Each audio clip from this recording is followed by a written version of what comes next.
बिस्मिल्लाहिर्रहमानिर्रहीम, अस्सलामु अलैकुम। मैं हूँ Rida Zafar Ghumman and you are watching your very own and favourite show city at 10। तो जनाब, खुलूस नीयत की आज बात करते हैं, जिस पर ज़िंदगी का दारोमदार होता है। आपको बताएं कि अगर इंसान किसी चीज़ में अपनी नीयत जो है उसके साथ खुलूस है तो इंसान का काम हो ही जाता है। अगर हमारा दिल नहीं है किसी काम में, हमारी नीयत शामिल नहीं है ना, तो हमसे अच्छा बहाना कोई नहीं बना सकता कि अगर ये नहीं है, जब तक ये नहीं है मैं ये नहीं कर सकता, या ये नहीं है तो ये हो नहीं सकता।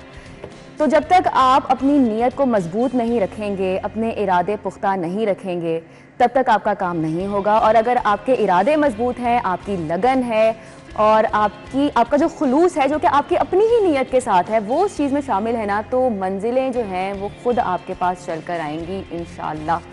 तो इसी अच्छी बात के साथ हम अपने शो का आगाज़ करते हैं और सबसे पहले हम अपनी टॉप स्टोरीज़ को शामिल करेंगे। टॉप स्टोरीज़ आज की क्या हैं वो आपको बताते हैं कि जी बिजली 4 रुपये 96 पैसे फ़ी यूनिट महंगी कर दी गई है और नेपरा ने हतमी मंजूरी के लिए समरी विफाक को भी इरसाल कर दी है।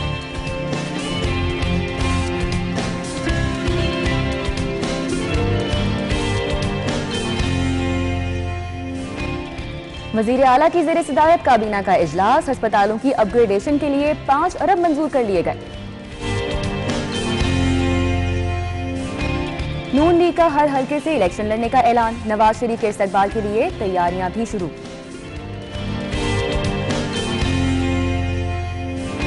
तो ये हैं जी आज की टॉप स्टोरीज और उनको डिस्कस करने के लिए हमारे सीनियर रिपोर्टर्स हमारे साथ हैं। एडिटर ब्यूरोक्रेसी कैसर खोखर और अली रामे हमारे साथ हैं। बहुत शुक्रिया आपके वक्त का, थैंक यू फॉर कमिंग। अस्सलामु अलैकुम, कैसे हैं आप? बिल्कुल ठीक ठाक। कैसा दिन गुजरा है आपका? A1 जी। तो ये जो बिजली का झटका लगा है, जिसके बाद अवाम जो A1 थे उनका बुरा हशर होने वाला है। जी बिल्कुल, मैं ये बताऊं रदा कि इलेक्शन आने वाले हैं और हुकूमत ने ये ऐलान किया हुआ है कि हम महंगाई पर कंट्रोल करेंगे। लेकिन मैं जब से सिटी एट 10 प्रोग्राम ज्वाइन किया है, मैं हर हफ्ते आता हूँ तो हर हफ्ते मैं खबर पढ़ता हूँ कि बिजली के रेट बढ़ गए, बिजली के रेट बढ़ गए। बिजली के रेट कहाँ तक बढ़ाने हैं? आप देखें, बिजली लोगों को मिलती नहीं है, ट्रांसफार्मर लोगों को तब्दील नहीं होते, ओवर बिलिंग होती है, चोरी वापडा से पकड़ी नहीं जाती बिजली की, और बिजली के रेट इतने ज़्यादा हो गए हैं कि आम लोग जो है ना बेचारा, अब जो सरकारी मुलाजम है ना, उसकी सारी तनहा बिजली के बिल की अदायगी पर चली जाती है। और हुकूमत को चाहिए कि बिजली के जो बिल बिजली आ नहीं रही है। और खबर अभी हमने कल परसों की ये बात है जो खबर सामने आई है कि 45 हज़ार उन लोगों का बिल आ रहा है जिनके घर में सिर्फ एक पंखा और एक बल्ब। बिल्कुल बिल्कुल बिल्कुल। और हुकूमत को चाहिए कि बिजली पर लोगों को सब्सिडी दे, सार्फिन को, और सब्सिडी देने की जब बिजली का बढ़ा दिया। ये कहाँ गए शहबाज शरीफ साहब? कहाँ गई मरियम जो लॉन्ग मार्च करती थी महंगाई के खिलाफ? मरियम ने लॉन्ग मार्च किया था महंगाई के खिलाफ कि महंगाई नहीं होनी चाहिए,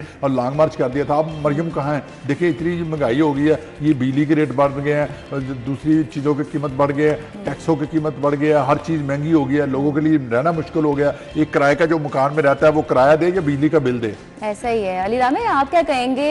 एक बार फिर से ये बिजली बम गिराया गया है। ओवरऑल जो बुनियादी टैरिफ है बिजली का, वो तकरीबन कितना हो चुका है अब? वो तो बहुत आगे हो चुका है, लेकिन पहली बात, आपने कितने प्यारे अंदाज के साथ खलूस नीयत की बात की, इतना अच्छा आपने मैसेज दिया, और मैसेज के साथ फिर आपने खबर पड़ी है बिजली 4 रुपये। नीयतें तो हमारी साफ है ना, अब जो हमारे साथ है उसमें हम क्या कर सकते हैं? उस चीज़ को बस वो माइंड में लेकर आ रहे थे। मैंने कहा कितनी अच्छी बात, कितनी अच्छी बात की पहली खबर हमारी ये कि बिजली 4 रुपये 96 पैसे महंगी। बिजली का फी यूनिट तो शायद से ऊपर ही हमें बता रहा था कि भाई 50 से ऊपर हो चुका है। 50 से ऊपर हो चुका है। 50 से ऊपर हो चुका है। अब इस खबर के नीचे एक छोटी सी खबर एक ये भी लगी हुई है कि लेस्को सिस्टम में फनी खराबियों और लाइन लॉसेस की वजह से 300 मेगावाट बिजली इस्तेमाल में नहीं लाई जा सकी। अब इससे अंदाज़ा लगा लें कि आप आवाम के ऊपर बोझ पे बोझ डाली जा रहे हैं, और जो अपने सिस्टमैटिक चेंजेस होने वाले उन पर कोई तवज्जो नहीं है। अपनी फनी खराबियों पर तो आपकी तवज्जो नहीं है, जो बिजली चोरी हो रही है उसके ऊपर तवज्जो नहीं है। जो बिजली चोरी है उसका बोझ भी आवाम पर, कंज्यूमर के ऊपर डाल दिया जाता है और उनसे वो टैरिफ जो है वो हासिल किया जाता है। अब अगर ये प्लान करके आप अपनी हुकूमत ख़त्म कर रहे हैं और फिर आप कहते हैं कि आपने इंतखाबात के लिए जाना है और आप मुत्तफिक हो चुके हैं कि जल्द अज जल्द इंतखाबात बर वक्त जो है वो हो जाए, तो फिर कैसे आपको अवाम वोट देंगे? मतलब आप ये देखें कि कोई एक रीजन हो ना कि जिसकी वजह से बिजली की लोड शेडिंग हो रही है या फिर बिजली की कीमतें बढ़ रही हैं, तो अवाम भी आपका साथ देती है कहीं ना कहीं। लेकिन जहाँ पे लाइन लॉसेज हैं, जहाँ पे आपके जी ट्रांसफार्मर खराब है, वो ठीक नहीं हो रहे, तो उसका अवाम का क्या कसूर है? सिंपल सी बात है, 75 सालों से ना हमें एक ट्रक की बत्ती के पीछे लगाया हुआ है इन लोगों ने। ऐसा ही है। मतलब आए रोज़ जब ये चीज़ें महंगी होती हैं, भी खुदा कम अज़ कम आप अगर चीज़ आपने महंगी करनी है, लेकिन मुतबादल में रिदा के घर बिजली 24 घंटे आनी चाहिए। बिल्कुल आनी चाहिए। अगर मैं इतना पैसा दे रही हूँ, अगर आप इतना पैसा दे रहे हैं, बिजली का बिल दे रहे हैं, आप टैक्स दे रहे हो, हाँ। पता नहीं कौन कौन सा टैरिफ लगा के ये टैक्स हमसे वसूल करते हैं, ऐसा ही है। तो कम से कम आपको बिजली तो मिलनी चाहिए। आपको वो बिजली भी नहीं देते, और फिर आप कह रहे हैं कि जनाब हम आपके लिए बिजली लाने की कोशिश कर रहे हैं, हम प्रोजेक्ट्स लगा रहे हैं। भाई कहाँ है वो प्रोजेक्ट कहाँ है जो अब तक वो बिजली नहीं पूरी पैदा कर सके? कि हमारी डिमांड क्या है, हमारी डिमांड के मुताबिक हमें बिजली कोई नहीं रीजन होता है ना अब जिसकी वजह से आपका बिल बढ़ रहा है। रात गए 10-10 मिनट बाद बिजली जाती है। ऐसा ही है। मतलब ये पूरी किस रात तरीका कार पूरी है यार? आवाम जागती है।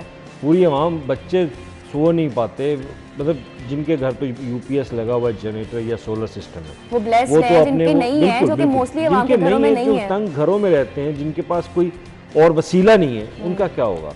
तो फिर आप कहेंगे कि हम उनसे वोट लेने की उम्मीद करें। मतलब यही झांसा आप देते हो ना कि हम बिजली इतनी पैदा कर देंगे, हम महंगाई कम कर देंगे, हम ये कर देंगे, वो कर देंगे। ये जो वो और ये 75 सालों से हम सुनते आ रहे हैं ना, ये इसने हमारा बट्टा बैठा दिया। पूरे शहर में खुखर साहब किए जा रहे हैं एहतजाजी मुजाहिरे भी हो एहतजाज रहे हैं। क्यों नहीं होंगे रिदा? एहतजाज, लोग एहतजाज कर रहे हैं भाई। अगर ट्रांसफार्मर को आग लग जाती है, कोई इसका ट्रांसफार्मर long term ब्लास्ट हो हल नहीं जाता है, तो कोई आपकी बात, कोई सुनवाई करने वाला नहीं, कोई कहाँ दाद है रसी हम? के लिए नहीं है। क्या करें?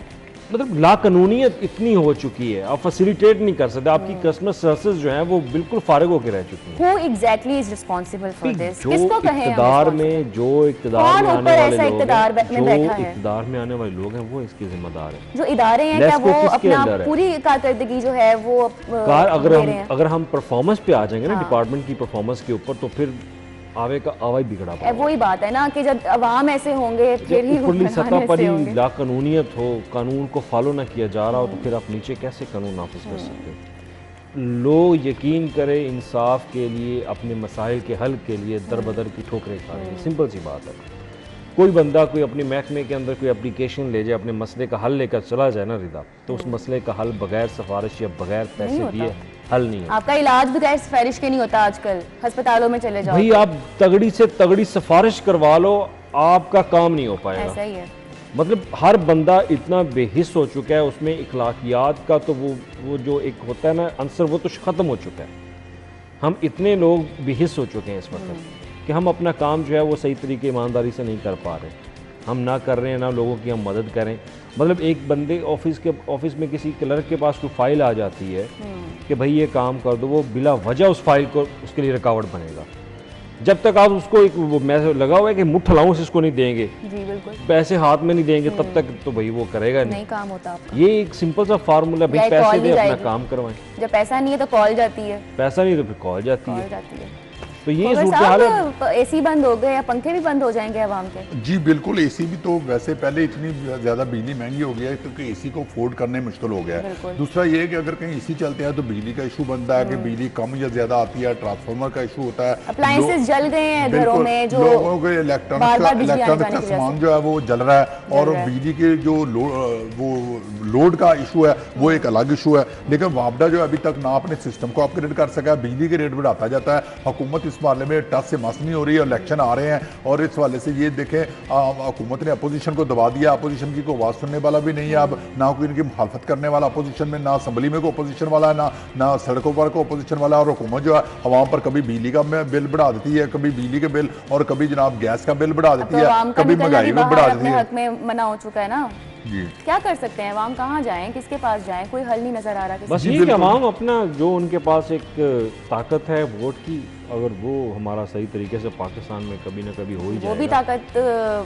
वो भी ताकत सलब तो की जाती है हर दफ़ा, लेकिन अल्लाह खैर करे कि अब आइंदा आने वाले इंतखाबात में शायद वो कोशिश हो भी सकती है, नहीं भी ऐसा हो ही है, सकती। दुआ अल्लाह कर खैर सकते करे। बाकी हमारे पास दुआएं ही नहीं है, हमारे तो पास हाथ उठा दुआएं के ही दुआ ही हैं, दे हमारे सकते पास हैं। उम्मीद ही है, उम्मीद ही है, हम नीयत उम्मीद ही लगा है, के जिसकी बैठे मैंने हैं। बात की थी कि अगर चले वो मज़ा तो अच्छी फिर है है ना तो कि बस प्राइम हमारा मिनिस्टर गुजारा हाउस हो के रहा है। घर की बिजली ना जाए, ठीक है, उनको उसके घर की बिजली जाए, प्राइम मिनिस्टर को अपनी जेब से बिजली का बिल देना पड़े, पता तो फिर चलेगा ना। फिर सिस्टम में मज़ा आएगा कि जनाब वाकई अगर प्राइम मिनिस्टर या मिनिस्टर्स वज़रा जो भी है वो अपने घरों के अपने बिल जो है वो भी खुद बिल पे उतने ही करें। दे रहे हैं। तो ये अपने अलाउंसेस में यूटिलिटी बिल्स अपने जो आला ओहदों पर ये अफसरान बराजमान देखिए, हैं उनके वो बिलों से उनको अपने मुकाम इस्तिस्ना से है। अपनी पोस्ट से आपने तब्दीली शुरू करनी है। जब आप जी वो हाँ, शुरू करेंगे वो तो फिर है। देखें जो सेक्टी है ना, सेक्टी, उनके घरों के बिजली के बिल तो हुकूमत देती है, उनको क्या इस बात से।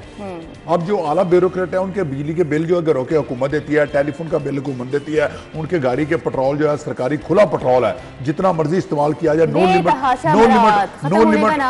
पेट्रोल इस्तेमाल करते हैं। आप जियो और वन के किसी भी अफसर के घर में चले जाए, वहाँ 4-4, 5-5 गाड़ियां खड़ी होंगी, मीडिया को अंदर नहीं जाने देते ताकि कोई फोटो ही ना बना ले, बाहर में पुलिस वाले खड़े किए हुए हैं जी। और ये सूरत हाल है। और अब उनको क्या महंगाई क्या होते हैं, महंगाई का तो एक आम बंदे को पता होगा ना कि आम बंदा क्या बेचारा किस तरह हुए जा रहा है, जो अमीर है वो अमीर से अमीर तर हुए जी जा रहा बिल्कुल है। जी बिल्कुल। उसके लिए कोई कट्स नहीं है, कोई उसके ऊपर चेक एंड बैलेंस नहीं है, और हमारे पास सिर्फ दुआएं हैं। अगली खबर शामिल करेंगे। अभी हम चलते हैं एक ब्रेक पर, ब्रेक के बाद दोबारा से हाजिर होंगे।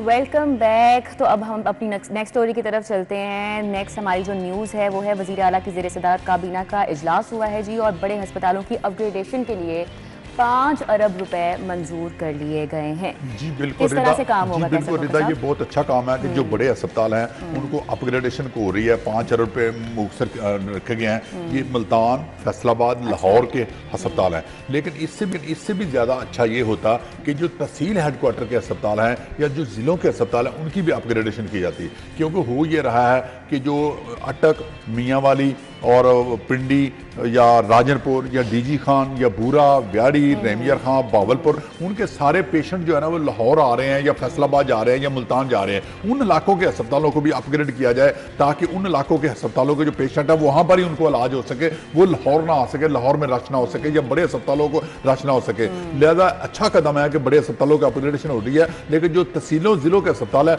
उनकी अपग्रेडेशन जो है वो भी वक्त की जरूरत है ताकि जो ब्रेन ड्रेन है पेशेंट का वो रोका जा सके। बिल्कुल सही कहा है रामी, आप क्या कहेंगे?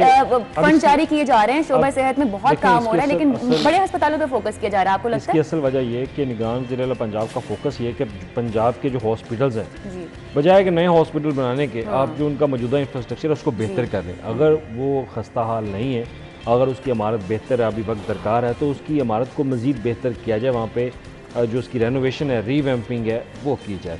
अब ये अच्छी बात ये कहाँ आपने एक हॉस्पिटल के ऊपर रिदा 10 अरब रुपए लगाने हैं, अब वही 5 अरब लगाकर आप जो पंजाब के लाहौर के बड़े हॉस्पिटल हैं, टीचिंग हॉस्पिटल्स हैं, ट्रस्टी केयर हॉस्पिटल्स हैं, वहाँ पर आप उनकी रेनोवेशन कर सकते हो, आप उनकी अपग्रेडेशन कर सकते हो। तो लिहाजा अब वज़ीर आला पंजाब आपने देखा होगा कि गुज़श्ता कई रोज़ से वो सरकारी अस्पतालों के दौरे पे थे। उन्होंने वहाँ पे इंफ्रास्ट्रक्चर की सूरत हाल जो है वो चेक की। 3-3, साढ़े 3-3, 4-4 घंटे उन्होंने विजिट किया, और उनका मकसद भी ये था कि उनको पता चल जाए कि हॉस्पिटल में कहाँ कहाँ क्या क्या मसाइल हैं। उन मसाइल की निशानदही अब उन्होंने कर ली है। अब उस पर उन्होंने प्लान मांग लिया। अब अपग्रेडेशन और जो इंफ्रास्ट्रक्चर है उसकी बेहतरी के लिए प्लान जो था वो तैयार हो चुका है। मेयो हॉस्पिटल है, चिल्ड्रन हॉस्पिटल है, जनरल जना हॉस्पिटल है, और इसके अलावा मुल्तान में और फैसलाबाद में लाइट हॉस्पिटल है। तो वहाँ की अब जो इंफ्रास्ट्रक्चर है उसको बेहतर किया जाएगा। यानी कि मेयो हॉस्पिटल की अगर बात की जाए तो वहाँ पे जो एमरजेंसी ब्लॉक है वो उसकी दोबारा से तमीर मरम्मत जो है वो की जाएगी। जो मौजूदा इंफ्रास्ट्रक्चर है उसको बेहतर किया जाएगा। उसकी बिल्डिंग का नया 3D प्लान जो है वो भी वज़ीर आला पंजाब ने अप्रूव कर दिया है। अगर आप किसी अस्पताल में चले जाएं, कोई हालत नहीं होती है बैठने की, उठने की कोई जगह नहीं होती है, मरीज उनके लिए उन्होंने यही कहा कि भाई रिदा, मैं आपको बताऊं कि जो डेंटल अस्पताल है ना, जहां पर देखे सिर्फ डेंटल के पेशेंट आते हैं, वहां पर मैं 2 दिन पहले गया तो वहां पर इतनी लाइनें लगी हुई थी कि लाइनों के अंदर से घुसकर अंदर जाया नहीं जा सकता था, और बगैर प्रोटोकॉल के पेशेंट चेक नहीं होते थे। ये डेंटल अस्पताल की बात कर रहा हूं। पेशेंट चेक नहीं होता। बिल्कुल, डेंटल हॉस्पिटल और आम अस्पताल जो है मियो अस्पताल, सर्विस अस्पताल या जना अस्पताल या चिल्ड्रन अस्पताल में जाकर देखे, चिल्ड्रन अस्पताल में एक बेड पर 4-4 बच्चे लिटाए हुए हैं। ये हालत है चिल्ड्रन अस्पताल की। और चिल्ड्रन अस्पताल कितने हैं? चिल्ड्रन अस्पताल एक मुल्तान में है, एक फैसलाबाद में है, एक लाहौर में है। अब पूरे पंजाब में चिल्ड्रन अस्पताल 3 है सिर्फ, तो बाकी शहरों के बच्चे जो है वो कहाँ जाए इलाज मालजे के लिए, ये भी एक इशू है। और जो गरीब आवाम है, जो हमारी आवाम का इस वक्त हाल हुआ है, किराया लगाकर नहीं आ सकते बड़े शहरों में अगर कोई जरूरत पड़ जाए इलाज की। बिल्कुल ऐसी रिदा ऐसी मसाइल हैं। अब उसकी वजह ये है कि आपको अपनी बेड कैपेसिटी जो है वो हॉस्पिटल्स के अंदर वो बढ़ानी पड़ी। मैं मादर चाहता हूँ मैंने नहीं, माइंड तो पता कर लेता ही। नहीं मसला नहीं तो है। हमारा मसला ये कि हमें अपनी बेड कैपेसिटी जो है वो हॉस्पिटल्स के अंदर वो बढ़ानी पड़ेगी, इंफ्रास्ट्रक्चर को बेहतर करना पड़ेगा। अब वज़ीर आला पंजाब ने जब दौरे किया, उन्होंने कहा यहाँ पे इलाज कराने वाला जो बंदा आएगा वो आधा मरीज तो ये माहौल देख के हो जाता है इंसान। सिंपल सी बात है। एसी वहाँ पे चल रहे हैं लेकिन एसी बेड्स टूटे कूलिंग हुए नहीं है, हैं, बेड टूटे हुए, दीवारें बेड गिरने है वाली तो हालत हुई हुई उसके है। अंदर खटमल है। तो उन्होंने पूरे पंजाब के हॉस्पिटल्स के अंदर बेड तब्दील करने का टास्क दे दिया, बेड शीट्स जो है वो नई परचेज करने का टास्क दे दिया, 5000 एसी आ रहे हैं। सही। अब उनकी इंस्टॉलमेंट का उन्होंने ऑर्डर किया कि जनाब ये काम शुरू हो जाए। अब इस पर कुछ सरकारी एक तरीक़ाकार है, एक क्राइटेरिया है जो आपने वो अपनाना होता है, तो वो अपनाते वक्त अभी आपको टाइम लगेगा। तो बताया ये जा रहा है कि 15 अगस्त के बाद जो है वो इस पर बाकायदा तामीराती काम जो है वो शुरू होगा। अब वर्किंग हो चुकी है, डॉक्यूमेंटेशन होती है, प्रोसेस होता है गवर्नमेंट का। वो जब प्रोसेस मुकम्मल होगा तो 15 अगस्त के बाद जो तामीराती काम है वो शुरू हो जाएगा। तो 5 अरब रुपए से आपके टाइमलाइन दी गई है इसको मुकम्मल करने की? 4 महीने में अक्टूबर तक उन्होंने कहा है कि भाई पूरा करके हो जाना चाहिए। और जो वज़ीर आला की टाइमलाइन होती है और वो वज़ीर आला की जो टाइमलाइन है, हम तो जानते हैं कि वो टाइमलाइन तो फिर वही टाइमलाइन है। वो टाइमलाइन है। अगर उसमें खुदा न खास्ता कोई मिस हैंडल ना कोई हो जाए, कोई बड़ा इशू ना बन जाए, वरना फंड के रिलीजिंग में फंड की कोई रुकावट नहीं होएगी। फिर कॉन्ट्रैक्टर्स के ऊपर है, ठेकेदार कितनी जल्दी वो प्रोजेक्ट मुकम्मल करता है। अब ये ना एक इसमें एक इशू ये भी है कि ये एक हॉस्पिटल का प्रोजेक्ट है। अब हॉस्पिटल में जब आप शिफ्टिंग करते हैं तो आपको बहुत कुछ देखना पड़ता है, क्योंकि ये कोई नहर, कोई सड़क तो और या पुल तो बन नहीं रहा। यहाँ पे आपने पेशेंट शिफ्ट करने, आपने काम भी जारी रखना है, आपके लोग मुतासर भी ना हो। लेकिन जितना रश है तो वो किस तरह से मैनेज किया जाएगा? ये बहुत बड़ा एक टास्क है। आप लोग मुतासर भी ना, तो उसके लिए कोई प्रॉपर कोई हल निकाल के ही इसको किया जाएगा। क्योंकि वज़ीर आला पंजाब ने कहते हैं इसको आपने यकद मुश्त जो है वो बिल्डिंग को गिरा के नहीं काम करना, आपने मुख्तलिफ सेक्शंस में काम करना है। आई होप कि ये काम जल्दी मुकम्मल हो जाएगा। अच्छा इक़दाम है इंशाल्लाह, बस हो जाए, बस नीयत साफ नहीं है, नीयत तो साफ है। अभी वक्त हुआ एक ब्रेक, आप हमारे साथ ही रहिएगा।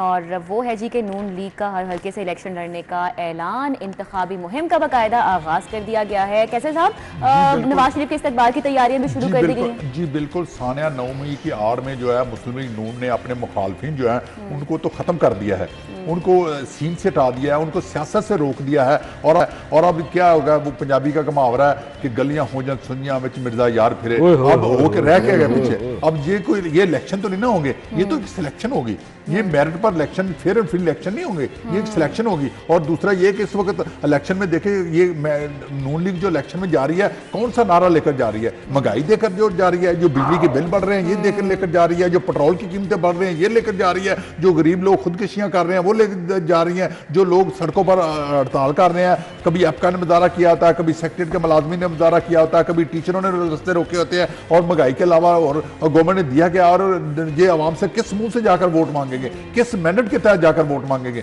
इनको कुछ ख्याल करना चाहिए कि वो ये इतना। और दूसरा अपोजिशन जो है उसका वैसे इनके खिलाफ इलेक्शन लड़ने के लिए उन पर वैसे ये पाबंदी लगा रहे हैं कि अपोजिशन से कोई खिलाफ कोई इलेक्शन ही ना लड़े। सब मुखालिफ जो सियासी जमातें थी उन पर अजीब तरीके के मुख्तलिफ जो कुछ अच्छे केस भी हैं, कुछ मेरिट पर भी केस हैं, कुछ मेरिट से हटकर भी केस बने हैं, दोनों काम हुए हैं। अच्छे केस से मुराद खोखर साहब, जो सानिया जो कोर कमांडर है उस पर हमला किया वो जेन्युइन केस है, उस पर तो उस पर तो सजा होना चाहिए। लेकिन कुछ गलत केस भी बन गया। 9 मई को आड़ बना के आपने पार्टी खत्म कर दी। पहले आप उसको अच्छा केस कह रहे हैं, फिर आप 9 मई की आड़ कह रहे हैं। देखें, ये बात ठीक है कि आपने एक जमात को एक साइड पे कर दिया, और यही जमात मौजूदा हुकूमत, जब इसी जमात की PTI की यानी कि हुकूमत थी, तो prime minister of Pakistan Shahbaz Sharif ने उस वक़्त के वज़ीर आज़म को कहा था कि आपने हमें दीवार में चुन दिया है। अब PTI भी चुन दी गई है दीवार में। और दूसरी बात, अब आपके मुकाबले में तो कोई है नहीं। पीपल्स पार्टी के साथ मुकाबला करेंगे, इस्तेहकाम पार्टी के साथ मुकाबला करेंगे, कुछ भी। अब बात आती खोखर साहब की तीसरी बात कि आप आवाम के अंदर वोट लेने क्या जाएंगे? आप कैसे कहेंगे, आप कैसे कहेंगे कि आप हमें वोट दें? आप क्या उनको ये बताएंगे कि आपने अपनी सियासत को दफन करके मुल्क को, रियासत को बचाया? भाई आवाम को इस चीज़ से नहीं है। आवाम कब तक आपके ऐसे बहकावों में आती रहे कि जो उनके लिए फ़ायदा मंद नहीं है। आपने अपने फ़ायदे के लिए हुकूमत ली, आपने अगर IMF के साथ डिले किया वो आपकी अपनी मर्जी। 75 सालों पे आप हमें IMF के साथ ही तो लगाते आ रहे हैं।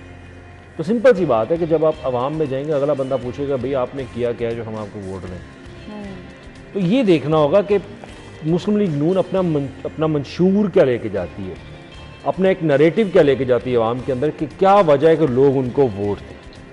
तो ये अब आवाम ने डिसाइड किया। ये इस्तकबालिया तैयारियां हैं बस ये कारकर्दगी के हवाले से भी तैयार है। नून लीग को लग रहा है कि वो आवाम में जा सकते हैं बाहर। मियां नवाज शरीफ एक साबिक वजीर आज़म 3 दफा के वजीर। अच्छा, नवाज शरीफ आ रहे हैं? आना है, डेफिनेटली उन्होंने आना ही आना है। तो अब ये डिसाइड होगा कि वो सितंबर के बाद आते हैं या उससे पहले आते हैं।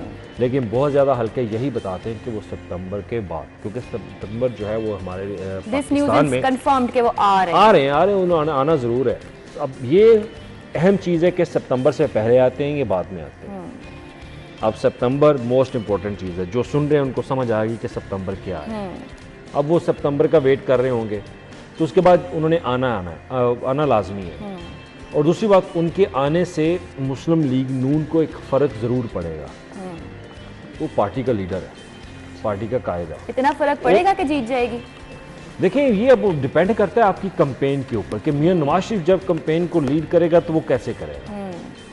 क्योंकि पार्टी नवाज शरीफ है, शहबाज शरीफ नहीं है, मरीम नवाज नहीं है, हमजा शहबाज नहीं है। पार्टी नवाज शरीफ, जब नवाज शरीफ आएगा तब इतने गैप के बाद जब वो दोबारा आएंगे क्या उसी तरह वो अपने आप को प्रूव कर पाएंगे जैसे पहले? ये उनको टाइम मैंने आपको पहले बताया कि एक टाइम चाहिए। वो नैरेटिव क्या लेके जाते हैं। अगर वो नैरेटिव यही लेके जाएंगे कि मेरी हुकूमत ख़त्म कर दी गई, जो मौजूदा साबिका वज़ीर आज़म जो है वो अपने घर में बैठ के कह रहे कि मेरी हुकूमत ख़त्म कर दी, अगर आप ये नैरेटिव लेके जाएंगे तो भाई फिर लोग नहीं समझेंगे। आपको अब आवाम के अंदर कोई नई उमंग पैदा करने की ज़रूरत है, उनको नई उम्मीद की देने की ज़रूरत है जिस पर आप अमल दरामद भी कर सकें। और मियां नवाज शरीफ की एक बात यह है कि वो जो चीज़ कहते हैं ना वो करके दिखाता भी है, इसमें कोई शक नहीं है। ठीक है, आपने हुकूमत आपकी गिराई, जो भी हुआ अब आप वो नैरेटिव लेके जाएंगे, लेकिन अब आपके भाई की हुकूमत है तो अब आपने आवाम के अंदर जाना ही जाना है और आपने उनको बताना है कि भाई आपको किस वजह से वोट दे। अगर आप एस्टेब्लिशमेंट को मोहरा बनाकर या उनको रगड़ के इस तरह के वोट आप लेना चाहते हो, ऐसे हमें ये तो वक्त बताएगा कि इस इलेक्शन के बाद अब क्या होने वाला है, क्या रिजल्ट सामने आएंगे। हम अपनी नेक्स्ट स्टोरी की तरफ चलते हैं, उसको डिस्कस कर लेते हैं। डकैती, चोरी और अगवा की वारदातों में 22% तक का इजाफा हो गया है जी। तो पुलिस की कारकर्दगी कहाँ है? हर आए दिन जो तकारीब हैं उसका इनेकाद किया जा रहा है, तारीफी असनाद दी जा रही हैं, दावे किए जा रहे हैं कि बहुत बेहतर होगी है कारकर्दगी। तो कहाँ है फिर, ये कहाँ से हो रही है, कौन कर रहा है ये वारदातें और पुलिस कहाँ पे है? जी बिल्कुल, इस हवाले से ये क्राइम जो है वो बिलाशुबा बहुत ज़्यादा बड़ा है, लेकिन 22% क्राइम जो बड़ा है ये बड़ा थोड़ा है। क्राइम इससे कहीं ज़्यादा बड़ा है, क्योंकि जब लोगों के साथ डकैती की वारदात होती है तो सड़कों पर जो स्ट्रीट क्राइम होता है बहुत कम लोग जो है ना थाने में FIR दर्ज कराने जाते हैं। वो डरते हुए थाने में नहीं जाते। तो अगर कोई थाने में चला जाए तो थाने वाले FIR दर्ज नहीं करते। ये तो वो FIR हैं जो बड़ी मुश्किल से पुलिस वालों ने दर्ज किया है, जिनका डाटा रिकॉर्ड में आ गया और डकैती की वारदातें, क्राइम जो है ना स्ट्रीट क्राइम जो है रिफ्लेक्ट हो गया। लेकिन अक्सर तो क्राइम दर्ज ही नहीं होता, और अगर कोई डकैती की वारदात दर्ज कराने जाए तो वो चोरी की वारदात का FIR दर्ज कर देते हैं। ये भी एक मसला है, और क्राइम इससे कहीं ज़्यादा है। स्ट्रीट क्राइम क्यों ज़्यादा है? इसकी वजह यह है कि महंगाई ज़्यादा है, बेरोजगारी ज़्यादा है। जब महंगाई होगी तो लोग फिर तंग आकर क्या करेंगे? कहते हैं ना तंग आमद बजांग आमद होती है ना, तो इस वजह से फिर लोग क्राइम की तरफ जाते हैं। और जो पुलिस है वो क्राइम को रोकने में इस वक्त मुकम्मल तौर पर नाकाम हो गई है। स्ट्रीट क्राइम देखें, लोगों के दहलीज पर खड़े होकर मोबाइल छीने जा रहे हैं, CCTV फुटेज भी आ जाती है, लेकिन चोर नहीं, डाकू नहीं पकड़ा जाता। घरों में डकैतियाँ हो रही हैं, मोटरसाइकिलें छीनी जा रही हैं, कारें चोरी हो रही हैं, और इतनी ज़्यादा चोरियाँ बहुत ज़्यादा हो रही हैं। अगर कोई सरकारी मुलाजम जो है ना, मियाँ भी सरकारी मुलाजम बढ़ती जा रही हैं। अली राम, आप क्या कहेंगे? निगरान वज़ीर पंजाब से मुतअद्दिद बार ये सवाल हो चुका है कि लाहौर पुलिस जो है वो शहर के अंदर क्राइम, डकैतियाँ, चोरी, राहज़नी की वारदातें जो है वो रोकने में नाकाम है। तो उन्होंने गुज़श्ता कई रोज़ से और नाकाम रहेंगी। हमारे पास time, I am really sorry to cut you, लेकिन हमारा टाइम खत्म हो गया है। Thank you so much for your time. कैसे होकर अली रामे हमारे साथ थे। Thank you so much Rida. बहुत शुक्रिया। ब्रेक के बाद दोबारा से हाजिर होंगे, आप हमारे साथ ही रहिएगा।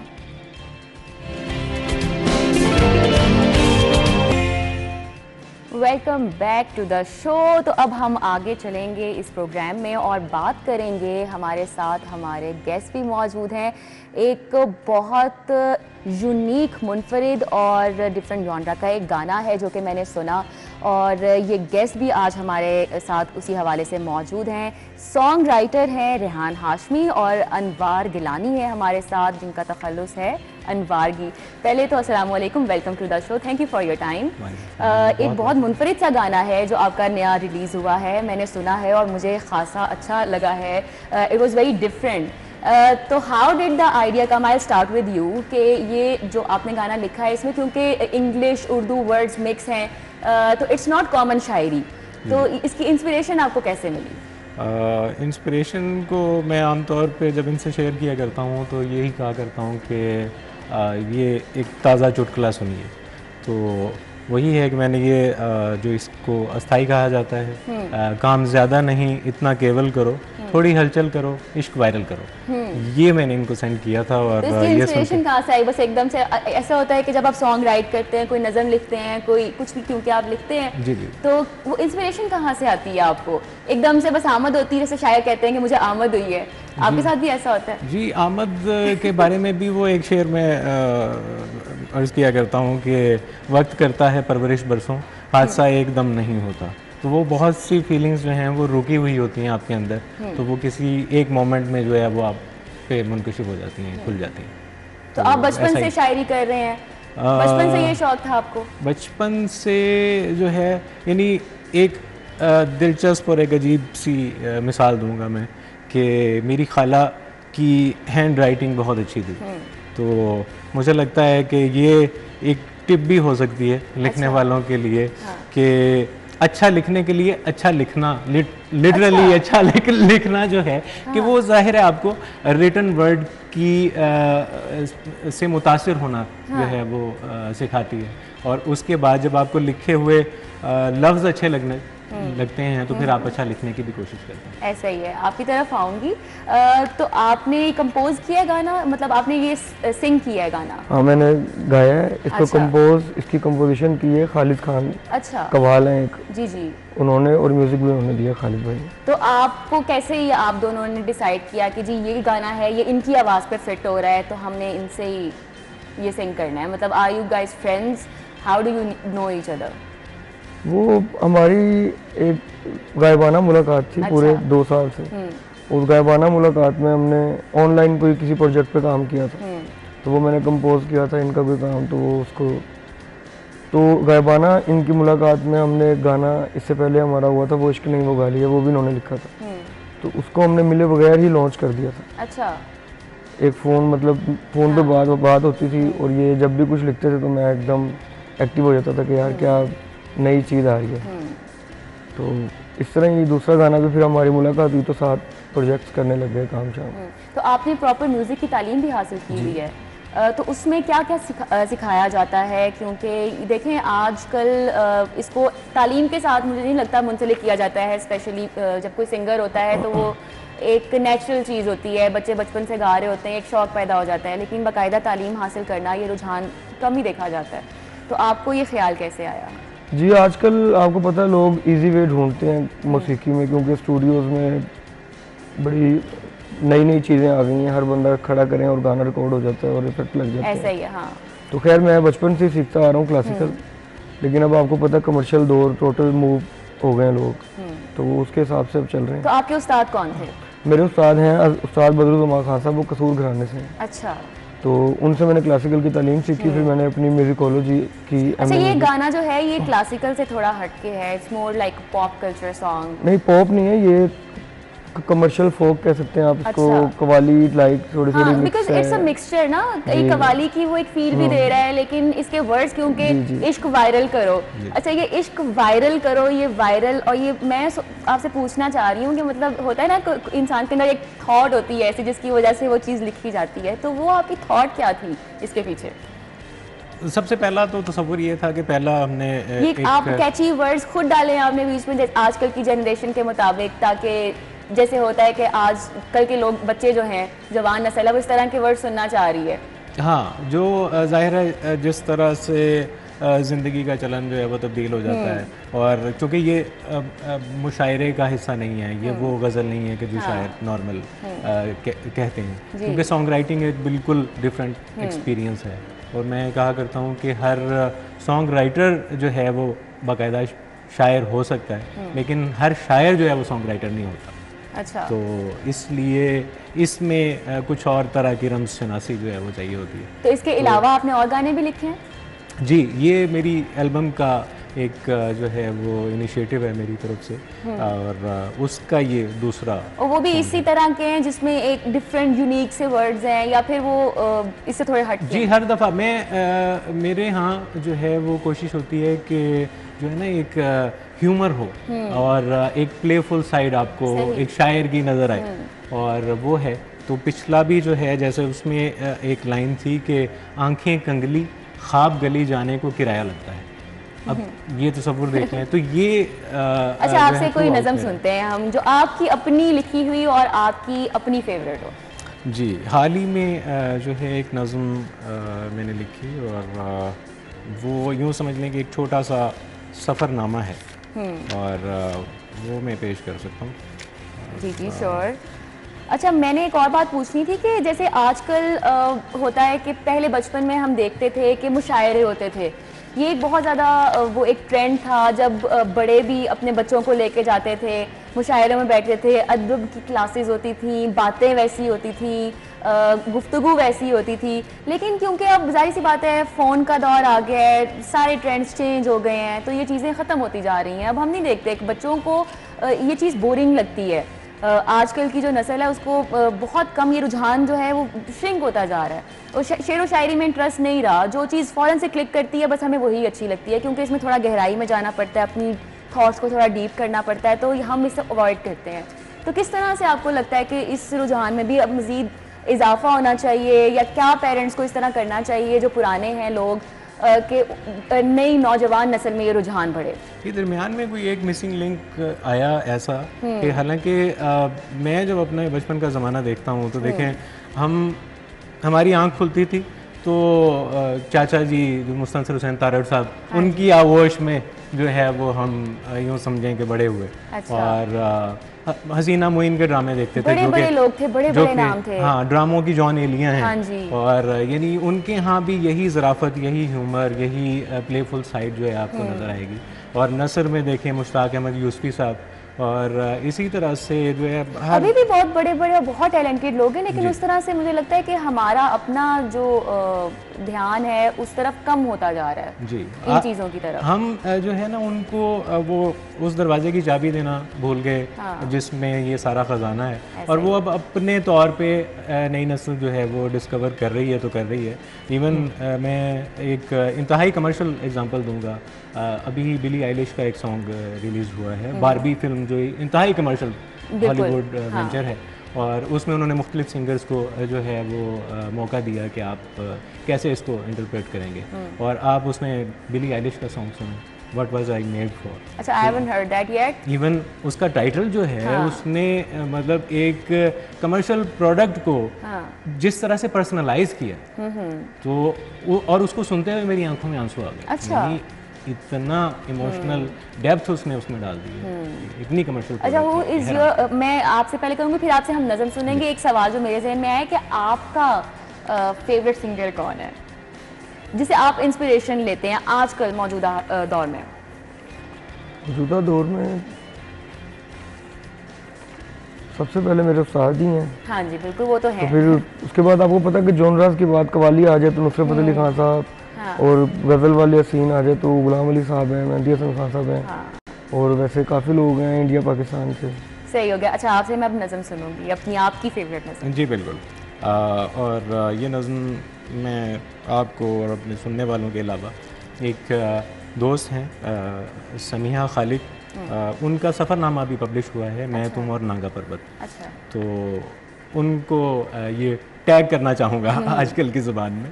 तो एक छोटा सा सफ़रनामा है, यूँ समझ लें। मिलूँ तुमसे निकल कर मैं, मिलो मुझसे निकल कर तुम, सफ़रनामा हमें लिखे, हमें नज़माए वादी का कोई पत्थर पिघल जाए, किनारे आए पानी देखने अक्से दुरूं अपना, चढ़े कोसार की हैरान चोटी पर जुनूं अपना। तुम्हें योगा क्लासेस लेते देखें और पढ़कर फातिहा सुस्ती पे योगा मैट ले आए। वाह वाह फ्रीजर रात का चलता हो, बातें बर्फ हो जाएं। वाह वाह, चलें फिर साथ चाहे कायनातें बर्फ हो जाएं। क्या बात है। क्या बात है। किसी ठंडी सड़क पर रुक के तुमको ताप लें आंखें, तुम्हारी ब्लैक टी के कप से उठती भाप लें आंखें। वाह वाह वाह, गले मिलती है बाहर की हवा तो जर्सी लगती है, किराए की इमारत भी यहाँ तो घर सी लगती है। वाह वाह वाह, बुझाओ लाइटें मत, रोशनी ले जाओ थोड़ी सी, तुम्हें वापस ही जाना है यहाँ रह जाओ थोड़ी सी। अरे क्या बात क्या है, बात ब्रिलियंट। मतलब ऐसी शायरी ये भी एक नई तर्ज की है, ऐसी सुनने को नहीं मिलती। और दिस इज़ वेरी ब्रिलियंट कि इस तरह आप डेप्थ में बात भी कर जाते हो और मजाक का एक फैक्टर भी है, उसको भी बीच और में मैं ले आते इनकी हो। शायरी का इसलिए ही फ़ैन हूँ, ये आम बात कर रहे होते हैं जो हम नॉर्मल लाइफ में हम गुजर रहे हैं ना जिस स्टेज से, वो सारी बातें आपको इसमें लेकिन नज़र में उसको नजर इस आ तरह रही के हैं। अंदाज से कहते इससे हैं और कि अंदाज भी मजा आ चेंज जाता है। हाँ, क्या बात है। क्या लास्ट बात। मैसेज आप दोनों से मैं लेना चाहूँगी, आपसे लेना चाहूँगी पहले कि किस तरह से जो नौजवान नस्ल है उसको, क्योंकि आपने म्यूज़िक की तालीम हासिल की हुई है, दिस इज़ वेरी इंस्पिरेशनल कि प्रॉपर तालीम लेकर आप इस फील्ड में आए हैं, तो इस हवाले से क्या कहेंगे? मैं यही कहना चाहता हूँ कि जो असल रास्ता है वो यही है। अगर आपने प्रोफेशनल फ्यूचर तक आगे अपने इसको लेकर चलना है तो सीख कर करें, अच्छा होगा। ठीक है। और सीखे बगैर तो कुछ भी नहीं है, कोई भी फील्ड हो, कोई भी काम हो। आप क्या कहेंगे इस हवाले से? मैं ये कहूँगा कि मौसीकी जो है वो मेरे नज़दीक 2016 की मिसाल दूंगा, नोबेल प्राइज़ मिलता है बॉब डिलन को, म्यूज़िक की वजह से नहीं, उनके सॉन्ग राइटिंग की वजह से। और उनको अवार्ड किस चीज़ पे मिला? नोबेल प्राइज़ एक मानी रखता है लिटरेचर के लिए कि उनकी जो सॉन्ग राइटिंग है, उनका जो म्यूज़िक है, उनका जो गाना है, उसको लिटरेचर का हिस्सा समझा जाता है नोबेल प्राइज़ की तरफ से।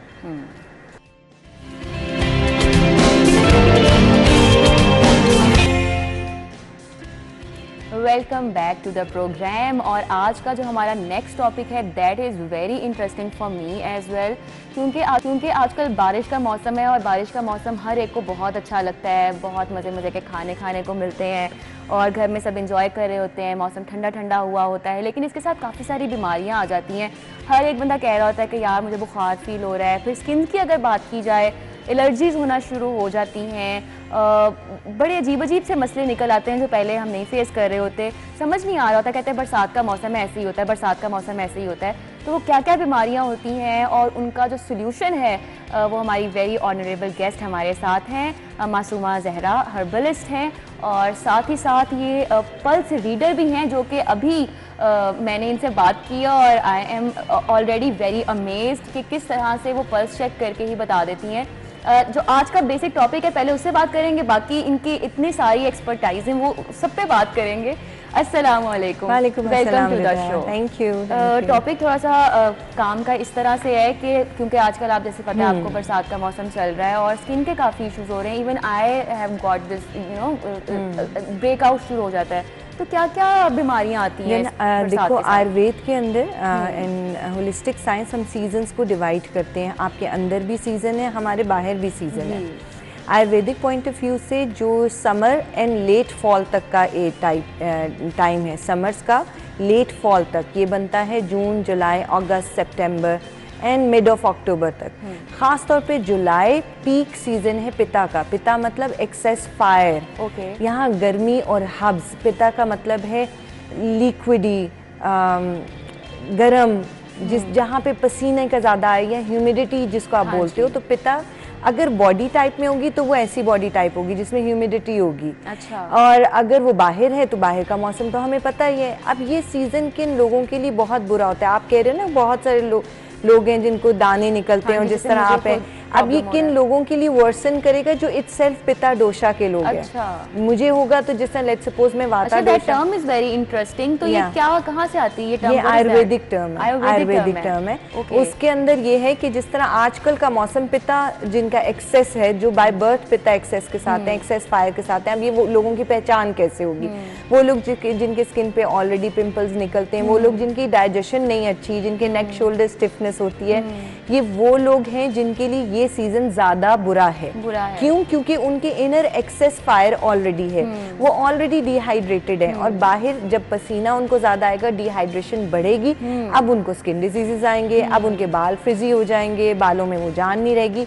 बाकी लोगों से ज़्यादा इन लोगों पे ये ज़्यादा असर करती है। अगर हम ट्राइडोशिक बात करें, यानी वाता पिता काफा, तीनों तरह के लोगों की बात करें, खुश्क मिजाज, तर मिजाज और गर्म मिजाज, तो उनमें से हम सब की जो रिचुअल होनी चाहिए ना, सबसे पहले सुबह उठ के पानी पीने की। और वो पानी क्या हो? रात को आपने खीरा ले लिया, थोड़ा सा एक जग में डाल लिया, उसके अंदर 10 से 15 पत्ते पुदीने के और 10 से 15 पत्तियां गुलाब की। ये रात को डाल के ढक के गर्म पानी में रख दें। सुबह तक इसका एक अच्छा सा लिक्विड तैयार हो जाएगा। इसको छाने और सारा घर एक एक कप पी ले। एक तो रेगुलर बेसिस पे क्या होगा, डाइजेशन, निहार मुंह, ये डाइजेशन को बेहतर रखेगा, क्योंकि इस सीजन में सबसे ज्यादा इफेक्ट आपकी डाइजेशन होती है। भूख मर जाती है, दिल दिक्क होना शुरू हो जाता है, दिल घबराने शुरू हो जाता है, नॉजेटिक फीलिंग ज्यादा आती है, खाना पीना बहुत ज्यादा तली हुई चीजें खाने को दिल नहीं करता। सो ये सीजन की पहली टिप कि सुबह उठते साथ ही खीरा, पुदीना और गुलाब की पत्ती का पानी पिए।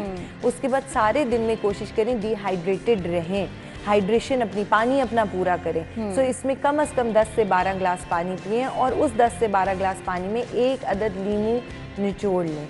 वो क्या करेगा? वो आपको बेहतर रखेगा। जिन लोगों का गला खराब रहता है, वो कहते हैं हमें गले में तंग करता है, तो लीमू को जब तक कि गला तंग ना करे उतनी क्वांटिटी उनके लिए।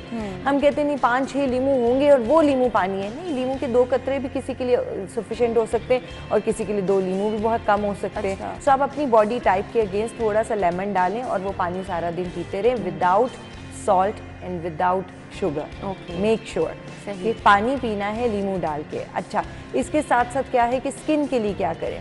हम जैसे आयुर्वेद में कहते हैं कि डेली आपको बॉडी मसाज लेना इज वेरी इम्पॉर्टेंट। अब वो डेली बेसिस पे, अब वो जरूरी नहीं है कि आप किसी मसाज वाले को ही बुलाओ तो करो, आप खुद से हल्का सा ऑयल नहाने से पहले जरूर लगाओ। अच्छा, डेली बाथ लेना जैसे जरूरी है, तो इस मौसम में कोकोनट ऑयल ज्यादा बेहतर रहता है स्किन पे बजाय सेसमी और मस्टर्ड के। अब हर मौसम का तेल भी डिफरेंट है, कोकोनट ऑयल इस मौसम में बेहतर रहता है। अब आप थोड़ा सा यहाँ पे अकल से अगर हम काम लें, कोकोनट का ऑयल कहाँ पे मिलता है? कोस्टल एरियाज में। कोस्टल एरियाज का मौसम कैसा होता है? पिता हब्स वाला होता है। तो अल्लाह ने कोकोनट होता है, ह्यूमिड मौसम हो जाए, और ये आजकल ह्यूमिड मौसम है, तो फिर आजकल कोकोनट ऑयल में पकाएं, कोकोनट ऑयल खाएं, कोकोनट का पानी पिएं। ये सारी चीज़ें बहुत इंपॉर्टेंट है। हम कहते हैं जी कोकोनट मिल्क हम कैसे बनाएं? कोकोनट को हल्का सा, फ्रेश कोकोनट को क्रश करो, उसको पानी डालो, ग्राइंड करो, छान लो, और वो पानी कोकोनट मिल्क का पानी पियो। सो आप ये वाली चीज़ें जो है ना, हल्की सी चेंज ऑफ डाइट। फिर मुरगन ग़िज़ाओं से दूर रहें और फ्रेश फ्रूट्स एंड वेजिटेबल्स पे आ जाएं। गोश्त कम से कम खाएं। ये मौसम मछली का मौसम नहीं है, ये मौसम बीफ का मौसम नहीं है। खाना भी है तो मटन और चिकन लें, कोशिश करें वो भी बहुत कम। जितना ज़्यादा दालों और सब्जियों पे जोर लगा सकते हैं, फल खा सकते हैं, उतना वो बेहतर है। अच्छा, तो एक्नी के लिए स्पेसिफिकली, क्योंकि एक्नी बहुत बड़ा इशू है हमारी ख़वातीन का, तो इसके लिए क्या ऐसा खाना शुरू करें अपनी ग़िज़ा में, क्या ऐसा लेना? देखिए, जैसे मैंने बताया, एक्नी कहाँ होगी? एक्नी 2 तरह से होती है। एक्नी की, अगर सिस्टिक एक्नी है तो वो हाई पिता की वजह से, बारीक बारीक बारीक दाने निकल रहे हैं तो वो गर्मी खुश्की के मिक्सचर की वजह से, एलर्जी टाइप है। उसके अंदर क्या करें कि ये जो पानी मैंने बताया, खीरा, पुदीना और गुलाब के अर्क, इसके साथ मुलट्ठी 100 ग्राम अगर ले लें, 100 ग्राम ही इसके अंदर कूजा मिश्री ले लें और 50 ग्राम काली मिर्च ले लें। ये पाउडर बना के रख लीजिए। अच्छा, डेली रात को सोने से पहले हाफ टी स्पून सादा पानी के साथ। काली मिर्च भी फायदेमंद होती है? बिल्कुल, काली मिर्च का ये सीजन है, क्योंकि इसमें डाइजेशन अच्छी नहीं होती। ये सीजन स्पाइसेस का सीजन नहीं है, गरम मसालों का सीजन नहीं है। इस सीजन में जितनी कुकिंग काली मिर्च में करें उतनी बेहतर है, जितना काली मिर्च छिड़क के खाएं उतना बेहतर है। अच्छा, हेयर लॉस भी बहुत ज्यादा ज़्यादा हो रहा है आजकल के मौसम में? कहते हैं मानसून आ गया, बाल ऐसे उतर रहे हैं। बरसात के मौसम में वैसे ही जर्नली 180 के करीब बाल गिरना इज़ नॉर्मल, ठीक है, तो उसमें कोई परेशानी की बात नहीं होती। अगेन ये मौसम कोकोनट ऑयल का है, सो 1 चम्मच कोकोनट ऑयल, 1 चम्मच दही और 1 अंडा, इसको फेंट के बालों पे लगाना शुरू करें रेगुलर बेसिस पे। रेगुलर बेसिस, कुछ भी एक दिन करने से नहीं होता। तो रेगुलर बेसिस पे कोकोनट ऑयल, दही एंड अंडे को इस्तेमाल करना शुरू करें। अच्छा, एक और पॉइंट कि आजकल क्योंकि ये ऑयली स्किन हुई होती है, तो उस ऑयली स्किन को कम करने के लिए क्या किया जाए? ये जो कहते हैं बेसन से मुंह धोए, उससे को फर्क पड़ता है? देखो, सबसे अच्छा है कॉर्नफ्लोर, बेसन से भी फर्क पड़ता है, लेकिन इस मौसम में, ठीक है, सही, इस मौसम में येलो और येलो टोन से दूर रहना चाहिए। हम आपने देखे फरवरी इज येलो का कलर, तो इसी तरह ये वाला मौसम है पेस्टल कलर्स का, लाइट कलर्स का। जितने लाइट कलर पहनोगे उतनी स्किन एरप्शंस कम होंगी। अच्छा। जितना आपकी ज़िंदगी में फ्रेश फ्रूट्स आएगा, स्किन एरप्शंस कम होंगी। सो आपका white, baby pink, sky blue, ये कलर है इस मौसम के, ठीक है। तो मौसम के हिसाब से कलर को भी सजेस्ट करना है। अब आप सोचो बाहर गर्मी है, लाल कपड़ा पहन के चले जाओगे, बुरा लगता है। बुरा लगेगा, बुरा नहीं लगेगा, वो चुभेगा आंखों को। तो रंगों से भी फर्क पड़ता है। तो हर चीज़ जो येलो टोन की है उससे ज़रा पीछे चले जाए। सही। सो बेसन इस्तेमाल नहीं करें। Cornflour is the best thing to use in this. तो उसका इस्तेमाल कैसे? कि कॉर्नफ्लोर को थोड़ा सा, कॉर्नफ्लोर के अंदर थोड़ा सा रोज़ वाटर के साथ पेस्ट बना लें, हल्का सा ज़ाफ़रान डाल लें और वो इस्तेमाल करें। चेहरे पे लगाएं दिन में 1 दफ़ा, तो वो हर तरह के, बल्कि एक्सेस स्वेटिंग को भी दूर करता है। तो इसको आर्म पिट्स में भी लगा सकते हैं। इस स्वेटिंग से कैसे पैरों में भी लगा ले सकते हैं हम? ये जो बॉडी स्वेटिंग आजकल इतनी होती है, मतलब इंसान नहा के घर से निकलता है लेकिन you don't feel fresh after like. देखो, अगर आप ये रूटीन रखो कि आप अपने आप को हाइड्रेटेड रखो, सुबह उठ के जो मैंने पानी बोला वो क्या करेगा, आपकी डाइजेशन को बेहतर करेगा। डाइजेशन बेहतर होगी तो अगर स्वेट करोगे भी तो स्मेली स्वेट नहीं होगी। यहाँ अडोर का मसला हो जाता है ना, बदबू आने शुरू हो जाती है, ऐसा हो रहा है। और फिर कॉर्नफ्लोर का पाउडर के तौर पे इस्तेमाल करना, इससे बेहतर स्वेटिंग को आर्म पिट्स में, आपके इनवाइनल एरियाज में फ़र्क नहीं पड़ता। ये best thing to do in बरसात। चेहरे पे लगाओ, बहुत इंपॉर्टेंट है। तो बरसात में कम से कम 1 से 2 बार ज़रूर नहाएं। 2 बार नहीं नहा सकते तो 1 बार डेफिनेटली नहाएं, और पाउडर के तौर पे कॉर्नफ्लोर को इस्तेमाल करें। अच्छा, ये स्कैल्प इचिंग होती है आजकल, इसकी क्या वजह होती है? ये भी इसी वजह से कि पसीना बहुत आ रहा है? पसीने की वजह से है ना। तो जिस तरह मैंने बताया, दही, कोकोनट और आप वो लगाओगे, एक चीज़ और बोली थी, देसी घी, सॉरी, कोकोनट, दही और अंडा, ये जब आप लगाओगे तो उससे बेहतर हो जाएगा। लेकिन इन सब चीज़ों को रेगुलर, खाली लगाने से फ़र्क नहीं पड़ता, पीने से, खाने से भी फ़र्क पड़ता है। अब आपने लगा लिया देसी, खुराक क्या अच्छी होती है लेने में, खाने में जितनी अच्छी प्रोटीन आप लो वो बेहतर है, जितने फ्रेश फ्रूट्स लो, विटामिन गर्मी सी में का अंडा खाना इस्तेमाल। कैसा है? मेरे दिमाग में आप ये फौरन से कहते हैं कि जब मैं ज़्यादा खाती हूँ कि कोई गर्म, वही बात है, सिर्फ जर्दी निकाल दें, एग वाइट कुछ नहीं कहता, एग वाइट कुछ नहीं। और मैंने अभी बोला येलो कलर, देखो है? कितने, मैंने आराम से आपको एक हल्की सी चीज़ समझा दी, येलो कलर से थोड़ा सा परहेज। हाँ, तो इसलिए आम मेरे जहन में आम अगर खाएंगे तो फिर उसके साथ कच्ची लस्सी का इस्तेमाल। इस मौसम में कच्ची लस्सी बहुत बेहतर होती है, तो 1 से 2 दफ़ा लस्सी ज़रूर पिएं। चाय, कॉफ़ी, अल्कोहल से दूर रहें, सबसे इम्पोर्टेंट। आयशा पूछ रही हैं कि आम जो है स्किन पे लगाने के लिए कैसा है? नहीं, नो। हर फल फ्रूट को मैं कहती हूँ लगाओ, लेकिन आम को नहीं। आम बहुत ज़्यादा शुगरी है, वो लगाएंगे तो स्किन को इरिटेट करेगा, तो वो नहीं आप लगा सकते। सही हो गया। अच्छा, टमाटर भी एक बहुत ज़्यादा आजकल वो इन हुआ है कि टमाटर के ऊपर आई थिंक बेकिंग सोडा डाल के, बेकिंग सोडा नहीं, टमाटर पे अगर आप हल्की सी कॉफ़ी और हनी लगा डालो और फिर उसको अच्छा सा रब करो, तो एक तो वो रंग काट का काम करता है, दूसरा आपके ओपन पोर्स को ठीक कर देता है। तो टमाटर तो हर सीजन में फेवरेट होता है फॉर स्किन। टमाटर आपका दिन में 1 दफ़ा ठंडे टमाटर को अच्छी तरह से रब करके खाली भी लगा दो, उसका पानी रहने दो, तो आपके ओपन पोर्स बंद हो जाते हैं। तो ये जो फंगल इन्फेक्शन आजकल हो जाते हैं, प्रॉबेबली ये भी स्वेटिंग की वजह से हो रहे हैं? जी, जिस तरह मैंने बताया कि आपको रूटीन वाइज नहाना, फिर अपने जिस्म को खुश्क रखना। जिन एरियाज़ में पसीना ज़्यादा आता है वहाँ पे कॉर्नफ्लोर का पाउडर का इस्तेमाल करना, यानी किसी भी डब्बी में कॉर्नफ्लोर डालो, और कोई भी आपको खुशबू चाहिए तो साथ में मिक्स कर लो कोई आपकी फेवरेट खुशबू का पाउडर। लेकिन बेहतर ये है कि उसको खाली लगा लो, तो स्वेटिंग नहीं होने देंगे तो ऐसा नहीं होगा। और जहाँ पे फंगस हो जाए, लेट्स सपोज कई बच्चों को होता है ना फेस के ऊपर वाइट धब्बे आने शुरू हो जाते हैं, स्किन पे वाइट धब्बे आते हैं। इवन के पाँव में आजकल फंगल इन्फेक्शन का बहुत मसला हो रहा ड्राई, है। क्योंकि हम ड्राई नहीं रखते। मैं बार बार कह रही हूँ अपने पैरों को ड्राई रखें, बंद जूतों का इस्तेमाल नहीं करें। ये मौसम बंद जूतों के इस्तेमाल के लिए नहीं है। हर सीज़न के मुताबिक तैयार होना ज़्यादा इम्पोर्टेंट है। अच्छा, जाते जाते टाइम क्योंकि कम है, कोई ऐसा टोटका हमें बता जाएं, क्योंकि आजकल ख़वातीन का जो रंग है वो बहुत टैन बहुत जल्दी हो जाता है इस मौसम में। वो एक पंजाबी की मिसाल है, आई एम सॉरी मुझे याद नहीं आ रही है, कि आजकल रंग काला होता ही होता है सबका। तो उसके हवाले से कोई ऐसा टोटका बता जाएं कि जो रंग काट का कोई इस तरह कोई हर्ब हो जो कि काम करे और रंग साफ रहे। बादाम और छोटी इलायची हम वज़न लेके रख लें, वॉशरूम में एक डब्बी बना के रख अच्छा। और जब भी आपने एक दफ़ा मुंह धोना है तो उसका पेस्ट बना लें, रोज़ वाटर के साथ, सादे पानी के साथ, जो आपका दिल करे। अगर आपको मज़ीद इसको बेहतर करना है तो रात सोने से पहले बादाम, छोटी इलायची का पाउडर लीजिए, थोड़ी सी मलाई लीजिए, थोड़ा सा नींबू उसमें डाल और उसको चेहरे पे लगा के 10 मिनट के बाद जब वो हल्का सा खुश्क हो जाए तो रब ऑफ कर लें। रगड़े नहीं मुंह को, क्योंकि इस मौसम में आप बहुत ज़्यादा स्क्रबिंग करेंगे नहीं, हल्के हाथ का मसाज करके देन वॉश करें। रगड़ के बत्तियाँ बना के नहीं उतारना। Okay okay, indeed a very informative session it was with you. Thank you so much for your time. Herbalist Masooma Zahra साहिबा हमारे साथ थी। Thank you once again. इंशाल्लाह हम आपको मंडे को मिलेंगे फिर in the same show at the same time. हमारी अपना ख्याल रखिएगा, अपने इर्द गिर्द वालों का ख्याल रखिएगा और दुआओं में मुझे ज़रूर याद रखिएगा। अल्लाह हाफ़िज़।